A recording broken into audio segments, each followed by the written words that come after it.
Hello, Random here at youtube.com. If you guys like my channel, like, subscribe, hit the bell button, and click all notifications. Appreciate each and every one of you that watch my channel.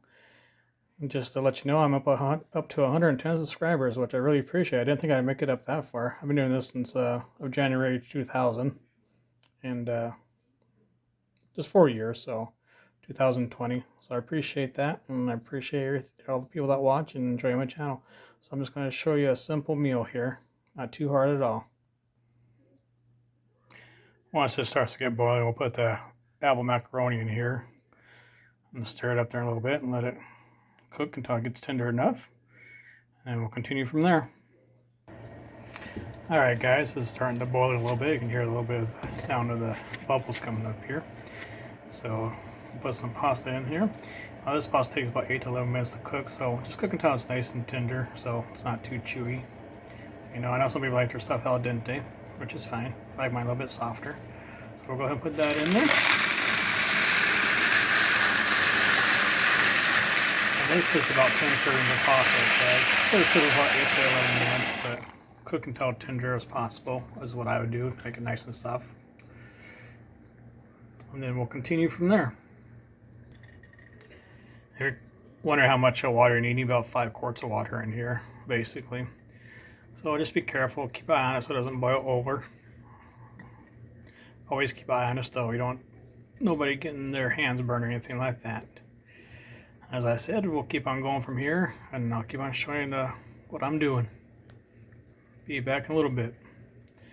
Talk to you shortly.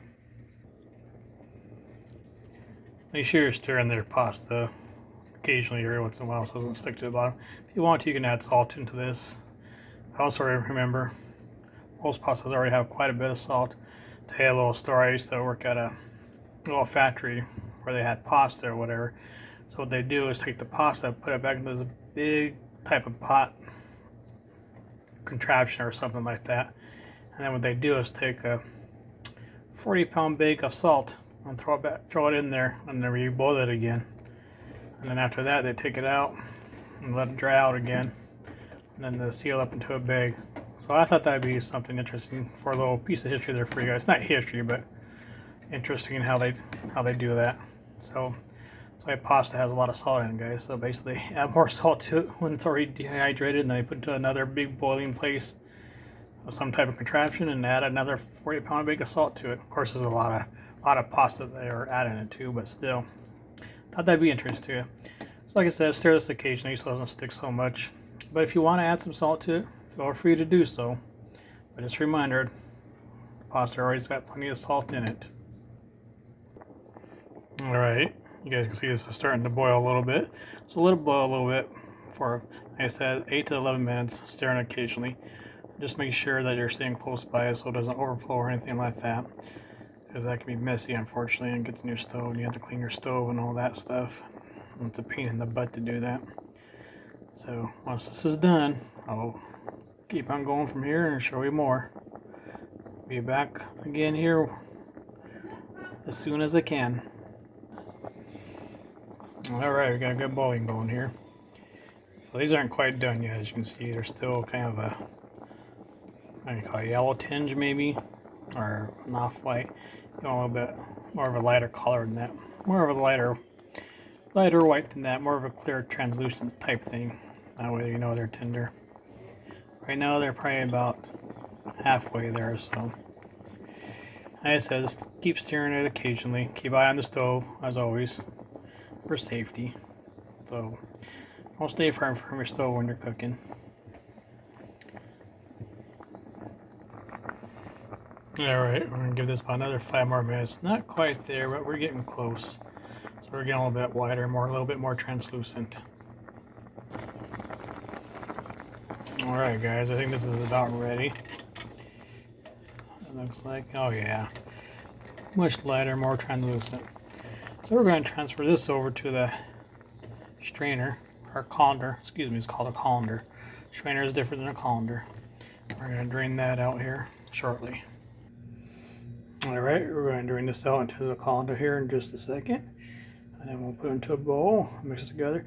By the way, so this is a pasta apple macaroni salad. So it's gonna, what I'm gonna do is run some cold water over it to cool it down. So that's what you guys need to do, is cool it down until it gets cold enough.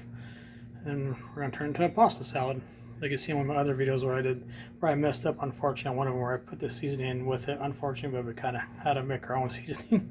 So this one I'm not missing it, because this one I'm doing on my own. Alright guys, I'll be back here in just a second. Alright guys, so we're going to want to run some water over here, some cold water, so I get cold enough to mix it around and stuff. So this is how you cool off your salad. Now some people will put it in the fridge and stuff, but it's just easier to do this until it's cold enough to mix it up. You know?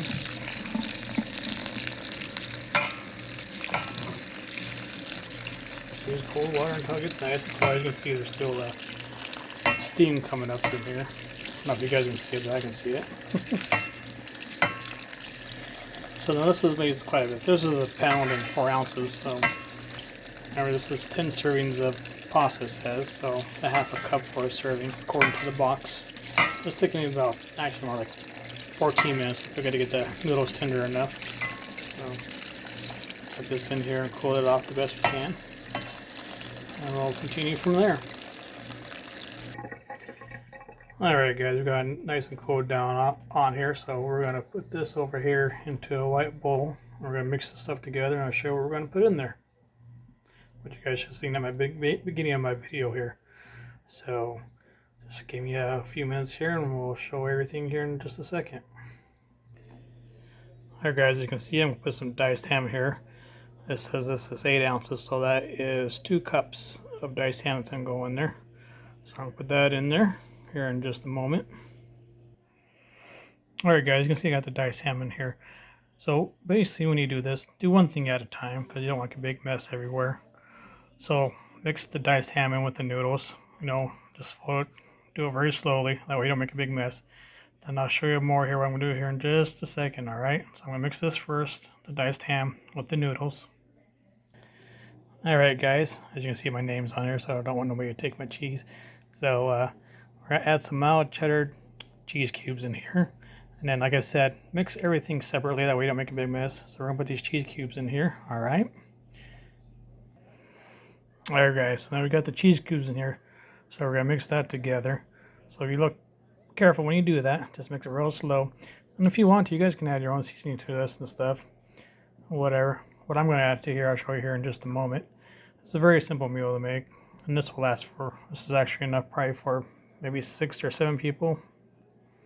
Maybe 6 at the most, possibly. I'll say between 5 and 6 at the most, depending on how much your family likes to eat. So I'll be right back here in just a second. Alright, that's what it looks like with the cheese cubes mixed and the ham and stuff. Now I know I got these pre-cut already, but you guys probably can buy your own block of cheese and cut the cubes too, or you can take these cubes and cut them even smaller if you want to make it more, extend it out further. Alright, the next thing we're going to add is just one more thing here. We're going to add the Miracle Whip. Excuse the scissors. So I'm going to say maybe 3 to 4 tablespoons, depending on how creamy you want it to be. So we're going to add that in there, then we'll show you pretty much what it looks like when it's all done. Alright, that's probably more like bigger than 5 tablespoons, but whatever. Depending on how creamy you want it to be, but I'm going to mix that in here. Like I said, do everything separately so you don't make a mess, and just mix it very slowly. Or get a bigger bowl or whatever. And this one's a pretty big bowl, so this is just for me and my wife. Now we're not going to eat it all in one day, because obviously I'm going to put this in the fridge and you can mention it for a couple days in a row. So I'm going to mix together and I'll show you the finished product, and I'll dish it up into another bowl to see. And like I said, you guys can add your own seasonings. You know, add an onion to it, add a tomato, add some cucumbers in there. Now also I noticed, if you notice, I used ham and stuff, but you can all make this with Spam. I guess think of my video where I use the pork Spam type thing on the pasta salads. So I just add some garlic powder, onion powder, whichever seasoning you think will work on here. And also add, like I said before, add some bacon bits or add your own bacon in here. Chunk some up, add in there. So all kinds of stuff you can do with this type of pasta salads. So hope you enjoy this. So once I'm done mixing this, I'll show you the rest here. Well, as you guys can see, there's plenty left over for my wife and I to munch on for a couple days. So I'll just put a bowl for each of us up here. Well, here's the finished product with the diced ham, the cubed cheese, Mayo cheddar. Like I said, you guys can get your own block of cheese if you want to and just cut it up. But you guys can use any type of dressing you want. Mayonnaise, Miracle Whip, or even a ranch dressing maybe will work just fine in there. Even mustard, you can make it like a mustard type salad and add that in there. Like I said, pasta is very versatile. You can do all kinds with it. Add your own seasonings like garlic, pepper, salt. Remember though what I said about the salt though. There's already a lot of salt in here. So it's going to be salty anyways. Not that salty, but for a nice taste. So I hope you enjoyed this video and get something easy for you to make. So just noodles, some diced ham that's already chopped up, prepackaged, and cube Mayo cheddar, or sharp cheddar or pepper jack. I'm not sure they make a pepper jack cube or not. I haven't seen lately in the stores, or I haven't seen none at all really. But very simple and easy to make. Something to munch on for the next few days, and then hopefully maybe your kids will like this too. So it's Miracle Whip. Miracle Whip's gonna have more of a sweeter taste to it, obviously, as where mayonnaise will not. A lot of people like mayonnaise better than Miracle Whip, from what I understand. Hope you enjoyed this video and you get something out of it. Like, subscribe, hit that bell button, click on all notifications, and we'll do another budget meal here again, maybe in the next couple of days or so. We'll see, or another random video. Don't know. And I just want to say thank you to all my subscribers and getting me up to 110 subscribers. Appreciate that. Like I said, I've been only doing this for 4 years. I never thought I'd have made it that high. I just do this for fun, as an outlet, something to do, keep me busy. So once again, guys, have a great day. We're Herkimer at Random at youtube.com. Goodbye.